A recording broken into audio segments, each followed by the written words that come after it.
There is no cavalry coming. You are the cavalry, right? There is no future committee that's planning and doing and waiting for us and is going to open the door when the future happens and say, come on, guys, we prepared this for you. It's all of us. So there is no cavalry coming. You are the cavalry. Hi and welcome to another episode of the peopleHum interview series. This is your host Neha Murthy at peopleHum. peopleHum is an end-to-end, one-way integrated human capital management automation platform, the winner of the 2019 Global Codie Award for HCM that is specifically built for crafted employee experiences and the future of work. We run the peopleHum blog and video channel which receives upwards of 200,000 visitors a year and publish around 2 interviews with well-known names globally every month. We have with us today Elatia Abate. Elatia Abate is an entrepreneur, future-forward strategist, and creator of the Future of Now and Mosaic career. She partners with organizations that range in size from the Fortune 500 to early-stage startups to help leaders make sense of the ever-growing disruption in our world and channel that disruption into tangible results. She's a sought-after speaker and facilitator with a dynamic and engaging style. She has led from the front of the room at Deloitte, SHRM, and Stanford, to name a few. She has a TEDx entitled Pioneering the Future of Work. In former life, she has served as a global director, talent acquisition with Anheuser-Busch InBev, and vice president of human resources at Dow & Jones Company. She has been featured in work with Tony Robbins, Trevor Noah, and has been named a leading female futurist by Forbes. She's an instructor in the Continuing Studies departments of both Stanford University and University of Toronto. We're extremely honored to have someone of her stature with us on our interview series today. Welcome, Elatia. We're thrilled to have you. Thank you so much. I'm excited to be here and talk all things possibility with the future of work. Absolutely, it's our pleasure. So, jumping right into the questions, Elatia, you're the creator of Future of Now and Mosaic career. Could you share some more on that? Yeah, like what is that? What does it mean? And why go about creating something like that? So I think it's useful to kind of flip-flop those Mosaic career and then Future of Now, because what they really are, they're kind of like an evolving at the edge of my entrepreneurial journey. So you mentioned my former life in the corporate life, and I left the corporate world now 7 years ago. And initially I left after the thousands of interviews I've done all over the world. Initially I left because there are so many people who are disengaged or highly disengaged at work. And so I left to solve for or to create solutions for that challenge, to create a methodology that people could use to understand what fulfilling careers meant to them and then go out into the world and build and do them, and to help companies understand how to create spaces for people to thrive in.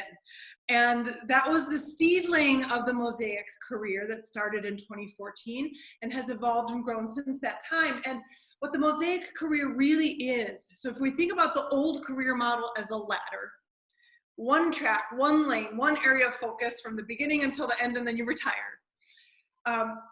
The new model is a mosaic, and the ladder has been broken for years and years and years, if for no other reason than the fact that 85%, more than 85% of the whole planet, is disengaged or highly disengaged at work. So that already wasn't working. 15% success rate is like not good at anybody's statistics, I don't think. So the ladder was broken.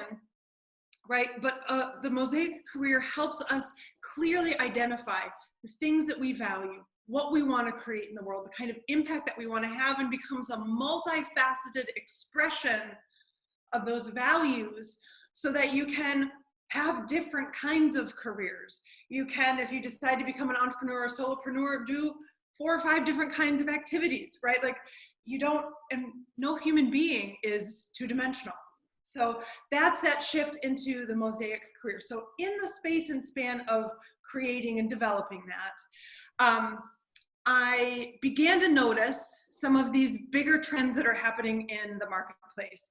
Impact of technology and work in our working world, what this is going to mean for everybody. In particular, my entry was the question of self-driving trucks.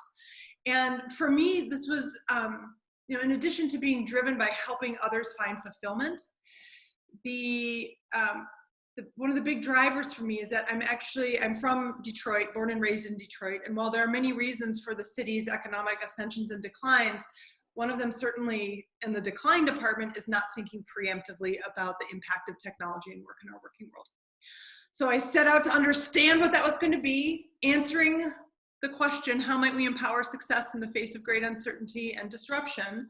And that is what the future of now was born out of. Because the way we work, live, and are in the world is changing faster than any other time in history.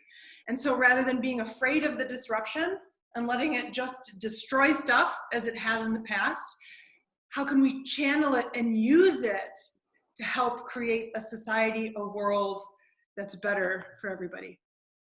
Wow, that sounds really interesting of the way how you explain how it came to birth, like, the future of normal, like, how is it? It's really interesting. Yeah, well, thank you for that. And the funny thing about the future, right? And a lot of this conversation is rooted in like, what's the future of work? We think that the future is some far away, over there thing, right? Like, oh, we'll get to that at some point. But the funny thing about the future is that it is actually in the present moment, right? Because the present moment is at once, it's a manifestation of everything that's come before. So you look around, you're like, oh, well, this happened because of all those other things, which means that the future is decided right now. It's not out there. It's in the decisions, actions, movements that we make right here and now. Right. And as you said about the future of work, right? In recent times, we've seen the talks going around the term of future of work. And you as a future forward strategist and being a partner with so many great organizations, I'd love to know what you think the future of work looks like. And what does it really take to be a disruptor in the world of now or the world of today? Yeah, okay. That's like a lot of questions. Okay, so first I'll go to the future of work. Like, what is the future of work? So first and foremost, and I will admit to being, on the geeky end of this spectrum, right? When you get into a topic, you think it's the most important thing in the whole world. So you're like, yeah, future of now, everybody should know it, or future of work, everybody should know what that is and what that means. But most people don't, and a lot of people don't care, and it feels too nebulous, right? It doesn't feel like, what does the future of work mean? And so what I like to do, and it certainly helps me, and also helps other people get excited about it, is helping sort of breaking it down into its various components. So it's like, I don't know what the future of work means, but I do know what it means to ask myself the question, am I going to have a job in 3 years? That matters to me, right? And so with the future of work, we're looking at sort of what is the function of work in society at like a macro level, inside of organizations, employers, companies, other nonprofits, all of these things. Future of work being, how do we enable the conditions for what we call work, for the activities that make the business run, for the service that it provides and the value that it provides. How do we enable the conditions for that using the work and resources of human beings, artificial intelligence, machine learning, data, et cetera. And then for individuals, for you and me, and the people, all the people, what's the future of my career? What's my job going to be? And how am I going to be able to provide for my families, provide and thrive for my family? And, work is also meaning, right? Work also represents meaning of our lives in many ways, in many instances. So I think if we think about that, right? So it's not just some weird nebulous thing. It's like, what's the role of work in society? Inside of organizations, what are the conditions that we need to create with the tools that we have in order to do the things that we do? And then for people, individuals, what's the future of my career? What I think it looks like, and this is where I think we have the opportunity. If it hasn't been apparent, I am very optimistic about what we can create. However, I also feel that we are at a moment, again, we're in this moment of decision. Now we can choose to create something that's going to be inclusive of everybody and, not increase the digital divide, but rather help others move through it and create more opportunities for everybody. But that's what I see. But either we can go for the positive thing or things will be a challenge. I don't want things to be that challenging. So why don't we focus on this? So what does it mean for organizations? How we do our work? Inside of companies, the major shifts are things like, well, first and foremost, the basics of human and machine interaction, right? But one key element inside of organizations is resilience and resilience training. Moves away from being a nice to have or a mental health benefit that you get on your sort of health insurance package, and becomes a strategic imperative for the organization, right? So resilience is going to be the name of the game. How we structure our teams and organizations is going to shift. We're moving away from hierarchical structures where whoever was on the top is the boss of the people underneath them, and you just got to listen to that person and do what they say, shifting over into what I refer to as an infinity model of leadership. Today, because we're talking about the future of work, I would be the leader because I happen to know more. In my role as a leader, I have to both inspire, guide, do all the things to ensure that the work gets done. But then comes the magic, because tomorrow, if we're going to be talking about software and systems that enable all this, you're going to be the leader. And so in each of our roles as leaders, I'm going to have the strength to step away and be led. So inside of organizations, that shifts. And then the third thing I'll say about organizations is the shift away from employee management and a shift into talent management. So employee management, the assumption is everybody works for the same organization. Talent management, your best employees are no longer going to work for you. So what does that mean for your strategy? And then for individuals, work returns to the act of creation, which it was always meant to be. Wow, I really loved how you changed the perspective from employee management to talent management. It's just a slight word in difference, and it brings so much of fresh new perspectives in it. Like, it's not just employee management, but we are cultivating the talent in them, and that needs to be get on board. Yes, and think about the implications of that. And then also, if you're leading an HR organization, or if you're the CEO of a company, if you're leading an HR organization, think about the strategic implications of the fact that, like, one of the central tenets, and who planted the seed in my head was Carl Camden, who is the former CEO of Kelly Services and who founded Ipsy US. But this notion, okay, the basic business administration assumption is that you have a group of employees who work solely for you, that you can in some ways dictate is kind of a strong word, but dictate and guide what they do for what purpose. And so your strategy is based on that, your compensation is based on that, how you measure your metrics, it's all based on that assumption. But again, when we shift over into talent management, what are the strategic implications of the best global talent, which everybody seems to always be in a war for?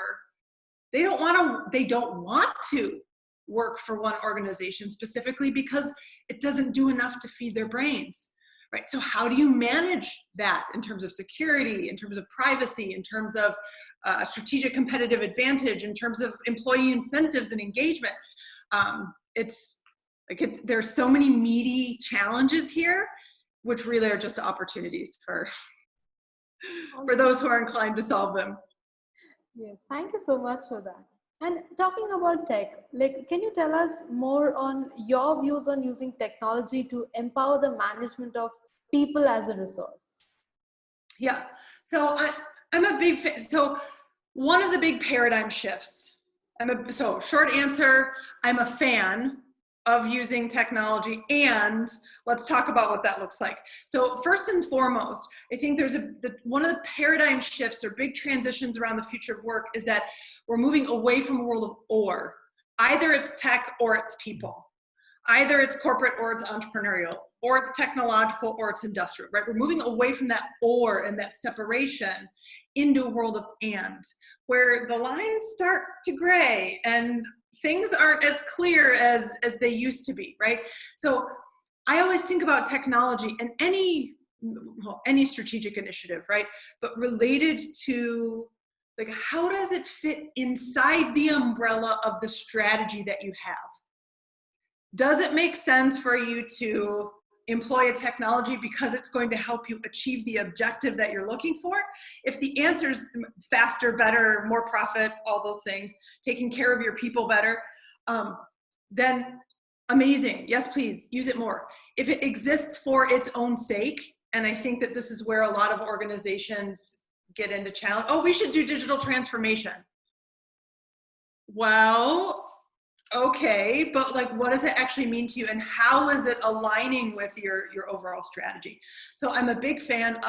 Clearly, is it, and so I do believe that work is shifting away from sort of compensation for activities executed into that active creation that it was always meant to be. The world is moving toward, work's moving toward purpose-driven, right? So how is technology enabling that and making that more efficient? So I don't think it's either humans or technology. The robots aren't coming for our jobs in the same way, but there are, that is reported so often, but there are ways to handle and manage that. Definitely, I completely agree to that. There is no ors in between. It's, the gray lines are blurred in here. They're blurred, and which allows for it is less easy to control.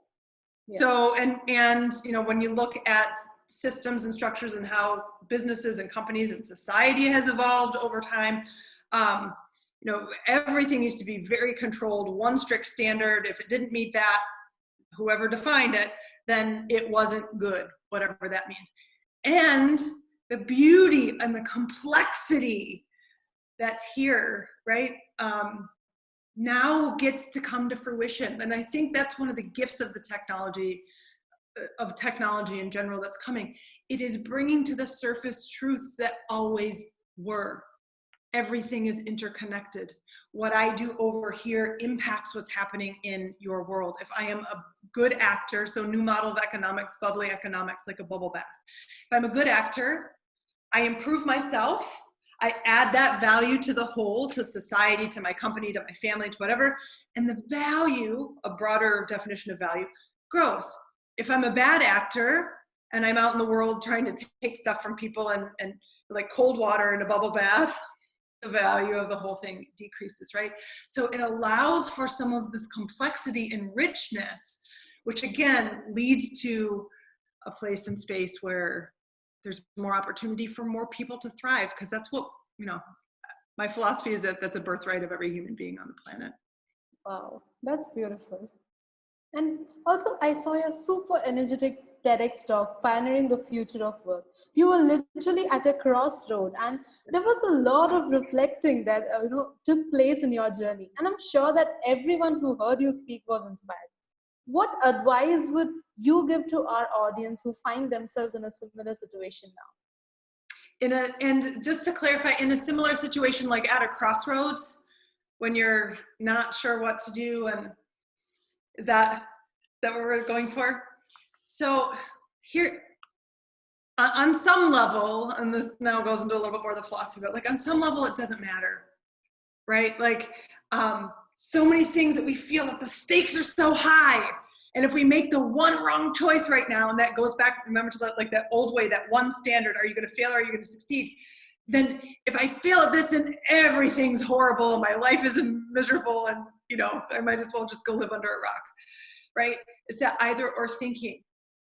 So on some level, it doesn't matter what you choose.